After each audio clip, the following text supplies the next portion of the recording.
911, what is the address to your emergency? By the 4th Street Laundromat. What is it? 4th Street Laundromat. What's the problem? I've been abducted. Where's she at now? Asleep. Where's she sleeping at? In the bedroom. In what bedroom? There's 2 houses right by the Laundry Street. And it's in one of those houses. But you're at the laundromat? No, I'm in the bedroom with them.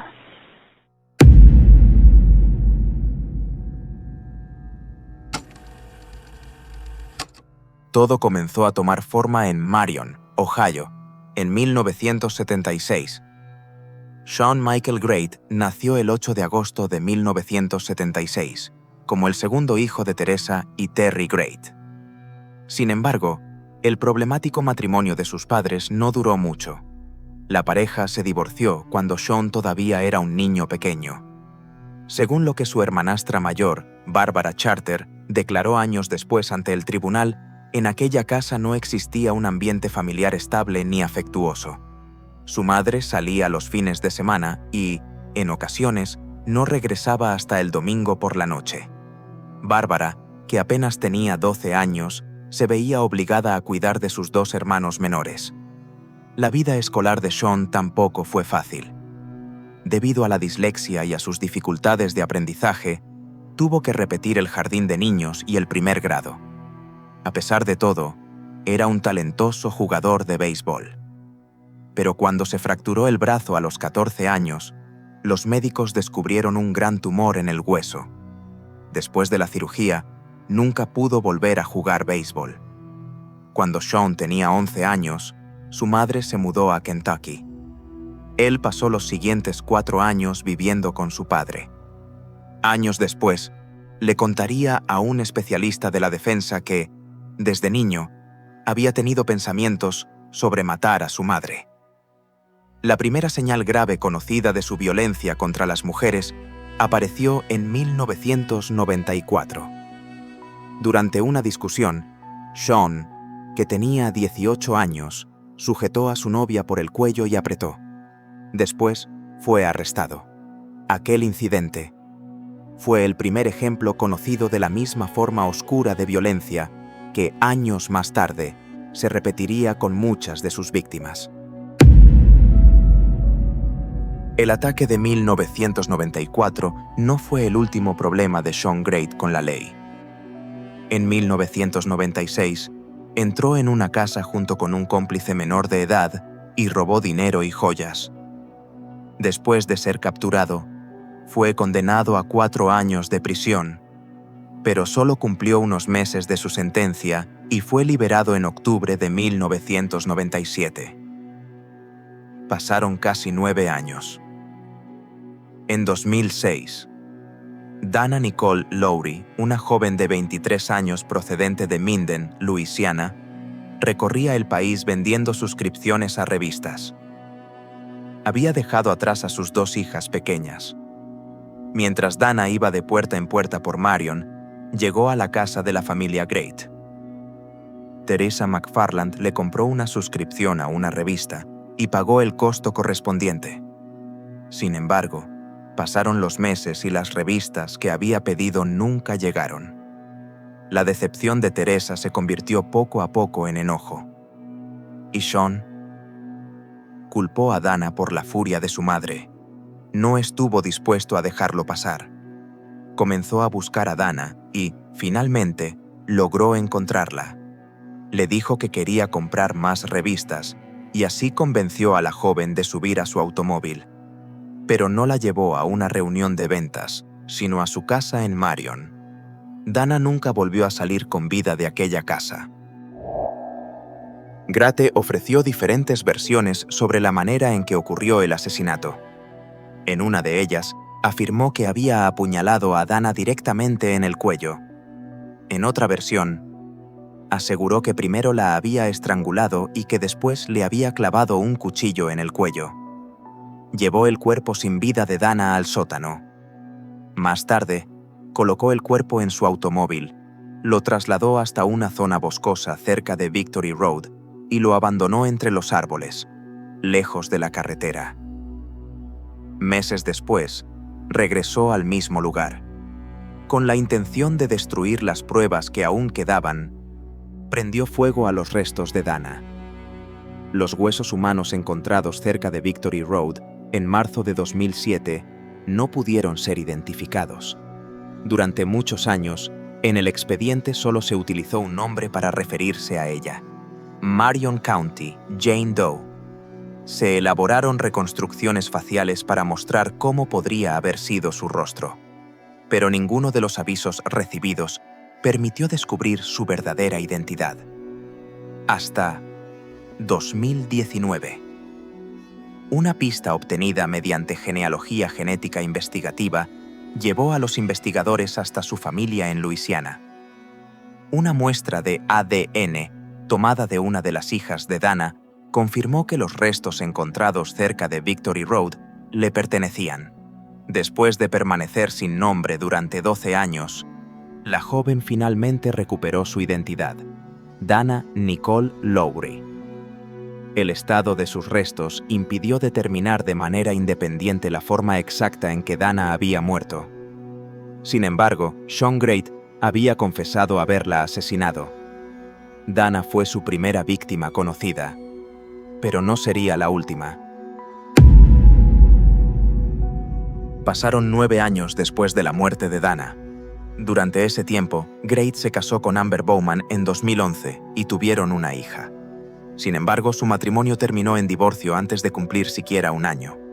Más adelante, Amber obtuvo una orden de protección debido a las amenazas de Grate. A principios de 2015, Grate conoció a Rebecca Lacey, de 31 años. No se sabe con certeza cómo comenzó su relación ni cuánto tiempo duró. Pero antes de que Rebecca fuera asesinada, ambos se conocían y pasaban tiempo juntos ocasionalmente. El día de los hechos, Rebecca acudió a la casa donde se estaba quedando Grate. Ese mismo día, Rebecca y Grate comenzaron a discutir por dinero. Grate creía que Rebecca le había quitado dinero. La discusión se convirtió rápidamente en violencia. Grate primero golpeó a Rebecca en el rostro. Después, rodeó su cuello con las manos y apretó hasta que perdió el conocimiento. Rebecca ya no podía defenderse, pero Grate no se detuvo. Continuó ejerciendo presión sobre su cuello y colocó una bolsa de plástico sobre la cabeza de su cuerpo inmóvil. Después, la llevó al sótano, donde la mantuvo durante aproximadamente 1 día y medio.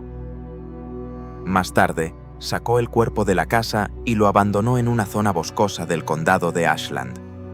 El cuerpo de Rebecca fue encontrado cerca de County Road, 1908, el 16 de marzo de 2015. Los análisis toxicológicos detectaron morfina, cocaína y buprenorfina en su organismo.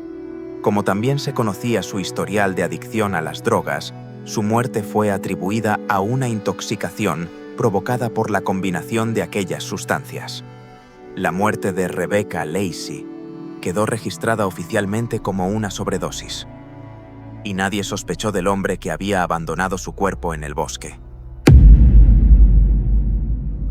Mientras el caso de Rebecca permanecía cerrado y archivado, la violencia de Shaun Grate no se detuvo. En junio de 2016, Grate vivía con Candice Cunningham, una joven de 29 años con quien mantenía una relación desde hacía algún tiempo, en una casa desocupada del condado de Richland.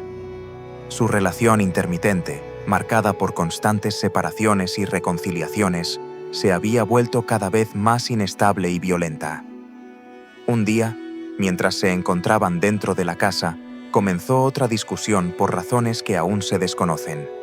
Sus voces se elevaron y Grate atacó a Candice. Rodeó su cuello con las manos y la estranguló. Después, Grate llevó el cuerpo de Candice hasta la zona boscosa situada detrás de la casa y lo abandonó al pie de una ladera. Poco tiempo después, se produjo un incendio dentro de la vivienda desocupada. La estructura quedó destruida en gran parte, pero nunca se pudo determinar quién había provocado el fuego. El cuerpo de Candice permaneció oculto entre los árboles. Nunca se presentó una denuncia por su desaparición. Ni su familia ni la policía sabían que la joven había sido asesinada. Shaun Great abandonó el condado de Richland y se trasladó a Ashland. Allí se instaló sin autorización en una casa desocupada ubicada en el número 363 de Covert Court. La casa del número 363 de Covert Court tenía electricidad, pero no contaba con agua corriente. En poco tiempo, se convirtió en el nuevo hogar de Great. Durante aquel periodo, acudía al centro comunitario Kroc del Ejército de Salvación para conseguir comida. Fue allí donde conoció a Jane Doe, la mujer que más adelante se convertiría en un punto de inflexión en su vida. Jane Doe presentó a Great a su amiga Elizabeth Griffith, quien vivía sola en un apartamento cercano. Elizabeth tenía 29 años, recibía apoyo regularmente debido a sus problemas de salud mental y disfrutaba pasar tiempo con sus amigos y jugar Yahtzee. El 16 de agosto, Great fue al edificio donde vivía Jane Doe para visitarla. Cuando nadie abrió la puerta, comenzó a alejarse del lugar. En ese momento, Elizabeth, que vivía cerca, lo vio y lo invitó a entrar en su apartamento. Conversaron y jugaron Yahtzee durante un rato. Después fueron juntos a la casa de Covert Court, comieron y Elizabeth regresó a su apartamento. Alrededor de las 11 de la noche, Elizabeth volvió a llamar a Great. Quería conversar un poco más y jugar otra partida. Se encontraron cerca del centro deportivo y comunitario de Ashland y caminaron juntos hasta el número 363 de Covert Court. Después de entrar en la casa, Elizabeth quiso conocer la planta superior. Juntos subieron a uno de los dormitorios. Great se colocó detrás de Elizabeth, rodeó su cuello con los brazos y estranguló a la joven hasta matarla. Después le quitó la ropa. Tras atar sus manos y sus pies detrás de la espalda, colocó su cuerpo dentro de un armario en la planta superior. Ocultó la parte delantera del armario con ropa y juguetes y selló los bordes de la puerta con cinta adhesiva. Aproximadamente una semana después, entró a escondidas en el apartamento de Elizabeth. Encontró la hoja de puntuación de la partida de Yahtzee que habían jugado juntos, en la que aparecía escrito su nombre, y la hizo desaparecer. La desaparición de Elizabeth fue denunciada oficialmente unas 2 semanas después.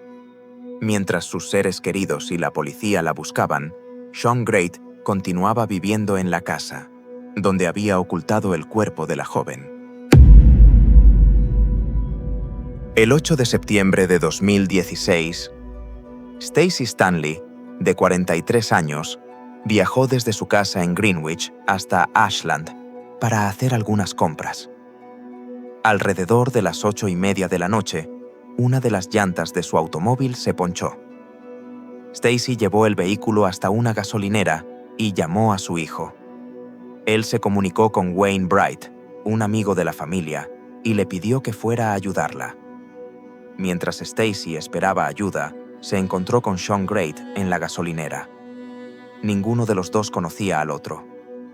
Cuando Bright llegó, Great también ayudó a cambiar la llanta. Terminaron alrededor de las 10 de la noche. Great le propuso a Stacey pasar un tiempo juntos aquella noche. Stacey aceptó. Después de comprar un café para ella y otro para Great, llamó a su hijo y le dijo que regresaría a casa dentro de poco. Fue la última conversación que tuvo con su hijo. Stacey y Great fueron juntos a la casa de Covert Court. Después de pasar un tiempo allí, Great abusó sexualmente de Stacey y grabó una parte del ataque con su teléfono celular. Stacey intentó defenderse utilizando el gas pimienta que llevaba consigo. Sin embargo, Great logró someterla, rodeó su cuello con los brazos y la estranguló. Después de que Stacey murió, envolvió su cuerpo, lo arrastró hasta el sótano y lo ocultó debajo de varias pilas de basura. Después tomó $43 de su bolso y se alejó de la casa en el automóvil de Stacey. Cuando Stacey no regresó a casa aquella noche, su familia comenzó a buscarla. Su automóvil fue encontrado varios días después en una zona residencial de Ashland. El teléfono celular estaba en el piso del vehículo. Su licencia de conducir había sido colocada entre los asientos, mientras que el asiento del conductor estaba desplazado hacia atrás. Mucho más de lo que Stacy habría podido utilizarlo. Mientras su familia la buscaba por todas partes, el cuerpo de Stacy permanecía en el sótano de la misma casa, donde Elizabeth había sido ocultada. Y Shaun Great continuaba viviendo en aquella vivienda, con los cuerpos de 2 mujeres escondidos en su interior. 3 días después del asesinato de Stacy, otra mujer entraría en aquella casa, pero esta vez, la mujer que se enfrentaría a Grate lograría sobrevivir. La amistad de Great con Jane Doe, a quien había conocido en el centro comunitario Croc, continuó durante todo el verano. Salían a caminar varias veces por semana y hablaban sobre la fe, la Biblia y sus vidas. Aunque Great quería convertir aquella cercanía en una relación romántica, Jane Doe solo lo consideraba un amigo. Después de la caminata que dieron el 11 de septiembre, Great le dijo que tenía algo de ropa para regalarle y la llevó hasta la casa de Covert Court. Jane Doe también quería mostrarle algunos pasajes de la Biblia que llevaba consigo. Se sentaron uno al lado del otro en el dormitorio. Jane Doe abrió la Biblia y comenzó a leer los pasajes que había seleccionado. Después de un rato, Great le arrebató el libro de las manos. «No vas a ir a ninguna parte». Jane Doe lo empujó e intentó alejarse. Great primero la golpeó en el rostro y la cabeza, y después comenzó a apretarle el cuello.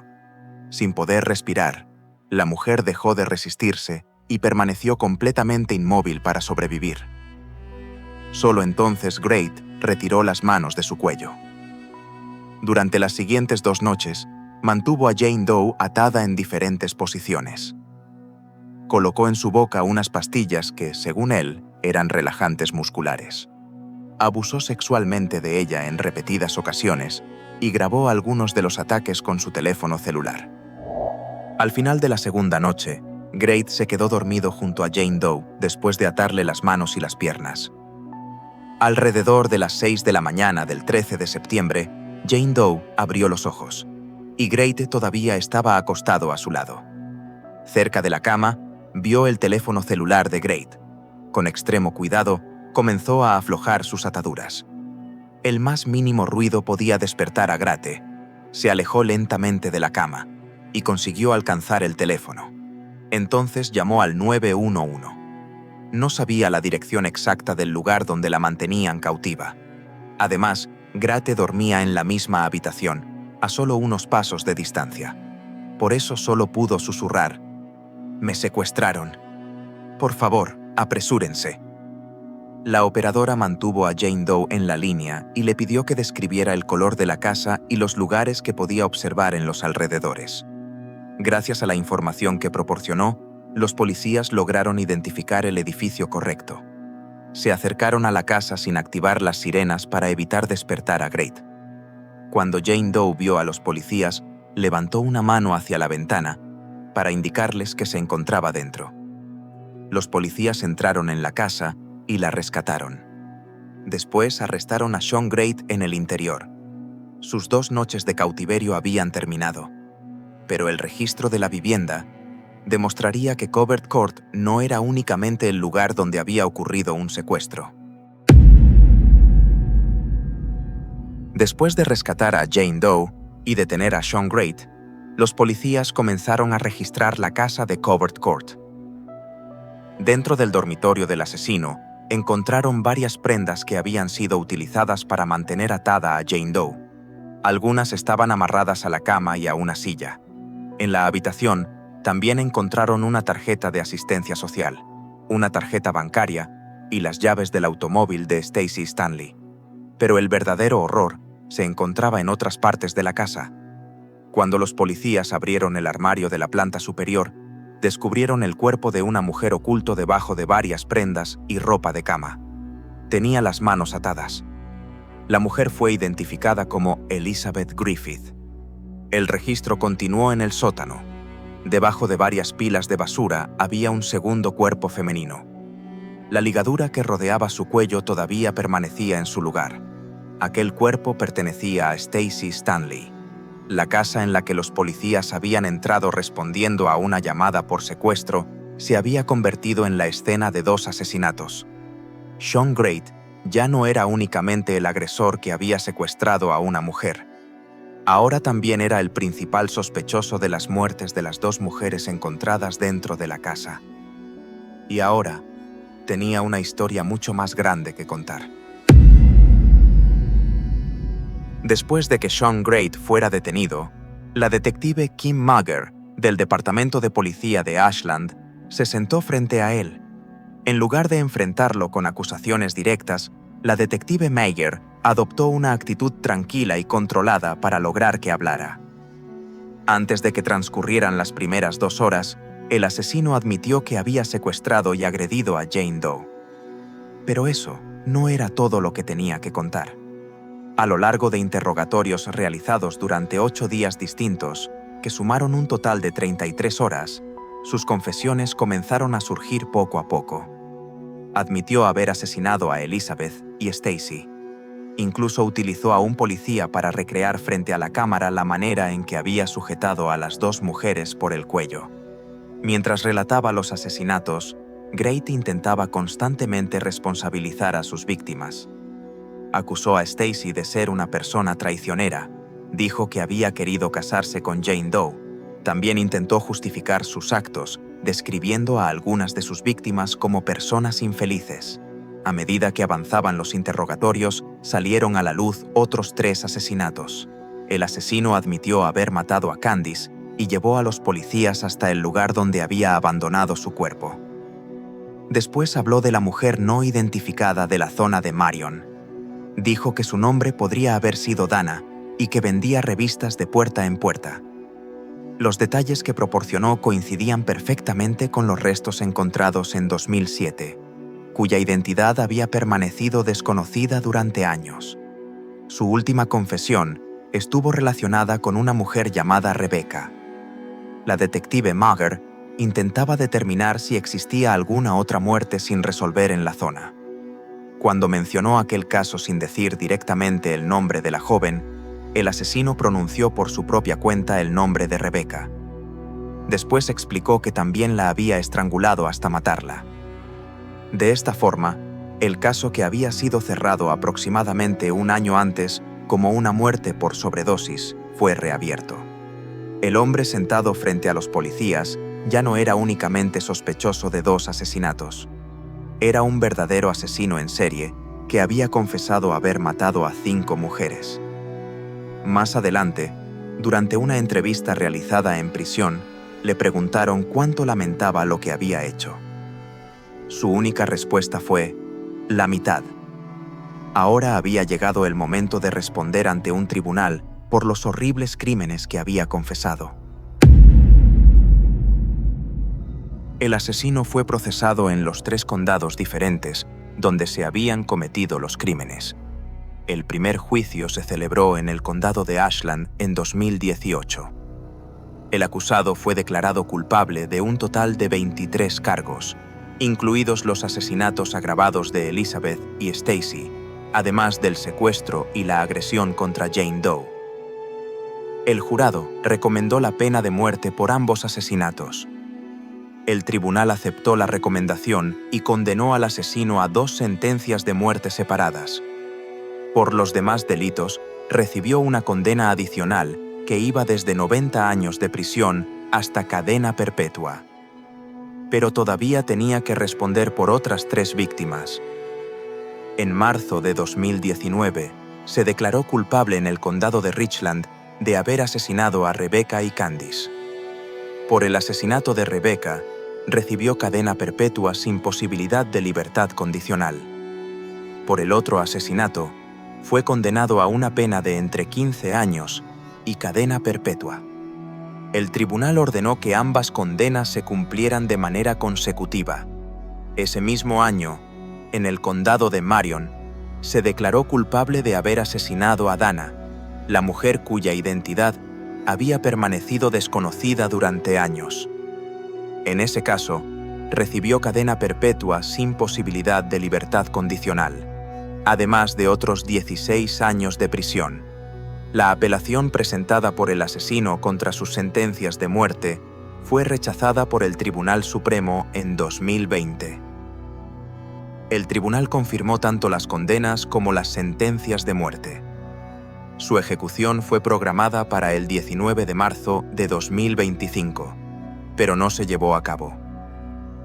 Las compañías farmacéuticas se oponían a que sus productos fueran utilizados en ejecuciones.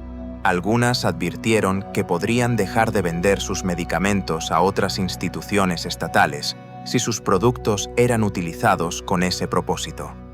Como las leyes del Estado solo permiten la inyección letal, las ejecuciones se encuentran detenidas en la práctica. Hasta 2026, el asesino continúa en prisión. Según los registros oficiales, su condena sigue siendo la pena de muerte. Pero el hecho de haber sido condenado por asesinar a 5 mujeres no eliminó la pregunta más inquietante que aún permanecía sin respuesta. ¿Tenía el asesino otras víctimas? Los asesinatos cometidos por el hombre se extendieron durante aproximadamente una década y por diferentes condados. Algunas de sus víctimas ni siquiera habían sido reportadas como desaparecidas. Por esta razón, las autoridades sospecharon que podría haber asesinado a otras mujeres. Sin embargo, hasta el día de hoy, el número confirmado de mujeres asesinadas por él sigue siendo 5. Esta cadena de horror terminó gracias a la llamada de emergencia susurrada por una mujer que sobrevivió. Aquella llamada no solo salvó su propia vida, también permitió que salieran a la luz las historias de las 5 mujeres a las que el asesino había silenciado. Nos encontraremos en el próximo caso, para seguir el rastro de otra verdad enterrada en la oscuridad.